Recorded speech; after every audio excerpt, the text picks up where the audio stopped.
Assalamualaikum warahmatullahi wabarakatuh. Nama saya Anita Eka Putri dari kelas 12 IPA 1 nomor absen 3. Di sini saya akan menjelaskan tentang wirausaha budidaya unggas petelur. Dalam wirausaha budidaya unggas petelur, saya akan menjelaskan tentang jenis-jenis unggas petelur, produk budidaya unggas petelur, sarana dan peralatan budidaya unggas petelur, dan teknik budidaya unggas petelur. Yang pertama, saya akan menyebutkan dan menjelaskan tentang jenis-jenis unggas petelur. Apa saja sih jenis-jenis unggas petelur itu? Yang pertama ada ayam.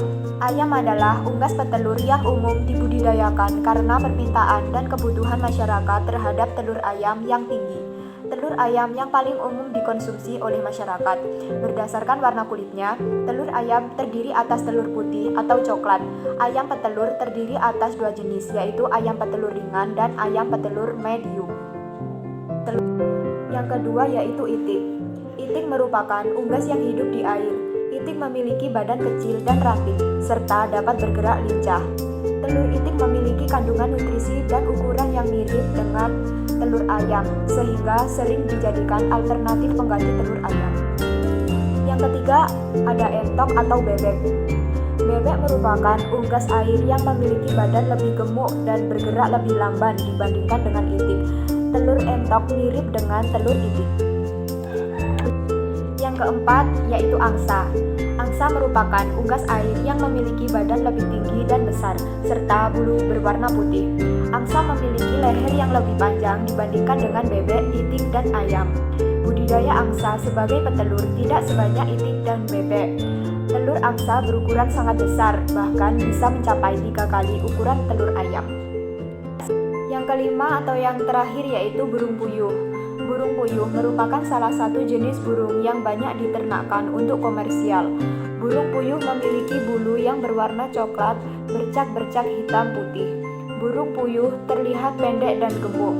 Telur puyuh berukuran kecil, yaitu kira-kira 1/4 ukuran telur ayam. Komposisi gizinya sama dengan telur ayam. Yang kedua, saya akan menyebutkan dan menjelaskan tentang produk budidaya unggas petelur. Jadi, budidaya ternak unggas petelur merupakan kegiatan untuk menghasilkan produk budidaya ternak berupa telur. Selain itu, setelah masa bertelur berakhir, maka ayam petelur dijadikan ayam petelur. Telur yang dihasilkan dapat langsung dikonsumsi dengan cara direbus atau digoreng. Telur juga digunakan sebagai bahan baku dalam industri berbagai jenis makanan, kue, dan roti.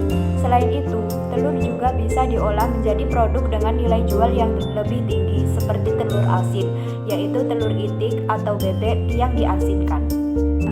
Selain itu, telur juga dijadikan campuran minuman yang dianggap sangat bermanfaat untuk kesehatan. Apakah kamu mengenal minuman STMJ? STMJ adalah singkatan dari susu, telur, madu, dan jahe, yaitu minuman yang terbuat dari campuran telur, susu, madu, dan jahe. Minuman kesehatan lainnya yang terbuat dari campuran telur adalah teh telur atau kopi telur. Minuman ini campuran dari telur mentah yang dikocok terlebih dahulu. Yang ketiga, saya akan menyebutkan dan menjelaskan tentang sarana dan peralatan budidaya unggas petelur. Sarana dan peralatan budidaya unggas petelur yaitu 1. Kandang. Kandang adalah kebutuhan utama dalam usaha budidaya ternak unggas. Kandang berguna untuk menjaga agar unggas peliharaan tidak berkeliaran, memudahkan pemeliharaan seperti pemberian pakan dan obat-obatan, serta memudahkan pemanenan atau pengumpulan hasil peternakan. Salah satu kandang juga berfungsi untuk memperoleh hasil panen yang berkualitas. Yang kedua yaitu peralatan kandang. Selain kandang, dibutuhkan juga peralatan seperti tempat makan dan minum. Kandang postal harus dilengkapi dengan tempat makan dan minum, serta harus tersedia dalam jumlah yang cukup. Tempat makan dan minum pada kandang baterai sudah menyatu dengan kandang yang dapat terbuat dari bambu, aluminium, atau bahan lainnya yang kuat, tidak bocor, dan tidak berkarat. Yang ketiga yaitu bibit. Bibit unggas petelur dapat diperoleh pada penyedia bibit. Misal untuk bibit ayam yang digunakan disebut DOC atau Die All Chicken atau ayam umur sehari. Yang keempat yaitu pemanas kandang. Unggas termasuk ke dalam hewan berdarah dingin. Suhu tubuhnya sangat tergantung pada suhu lingkungan, di mana awal pertumbuhan keberadaan pemanas dalam kandang sangat diperlukan untuk mempertahankan suhu tubuhnya. Pemanas kandang dapat menggunakan lampu. Yang kelima yaitu pakan. Pemberian pakan ayam untuk ayam petelur merupakan kelanjutan dari pemberian pakan untuk ayam pada fase grower. Fungsi pakan pada ayam petelur adalah untuk pertumbuhan ukuran dan berat tubuh, juga untuk produksi bulu dan telur, serta untuk pertahanan tubuh. Yang keenam yaitu obat-obatan, vitamin, dan hormon pertumbuhan. Obat-obatan diberikan jika diperlukan, yaitu untuk unggas yang sakit. Obat-obatan yang diberikan harus disesuaikan dengan penyakit yang diderita oleh unggas. Yang terakhir yaitu peralatan panen.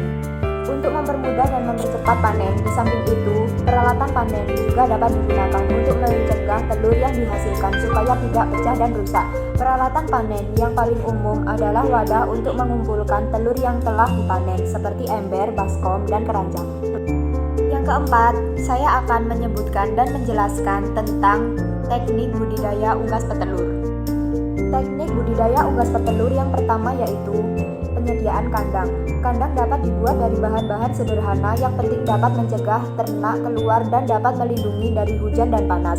Selain itu, kandang juga harus bersih. Kandang yang digunakan dalam budidaya ayam petelur terdiri atas kandang koloni atau kandang postar dan kandang baterai. Yang kedua yaitu penyediaan bibit. Bibit ayam dapat dibeli pada penyedia bibit. Risiko kematian ayam petelur dapat dikurangi dengan menggunakan bibit yang sudah agak besar, yaitu bibit ayam darah. Yang ketiga yaitu penyediaan pakan.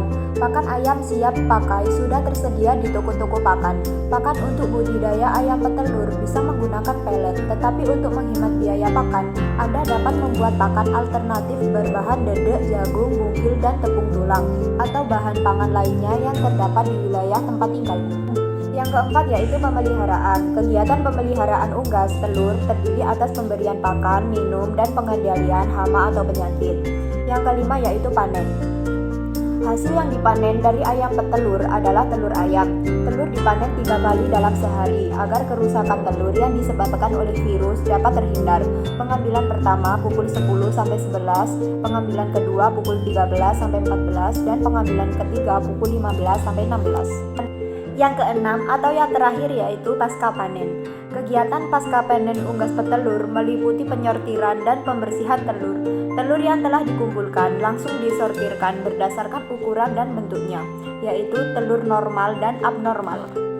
Jadi itu tadi penjelasan mengenai wirausaha budidaya unggas petelur. Jika ada kurangnya saya mohon maaf. Wassalamualaikum warahmatullahi wabarakatuh.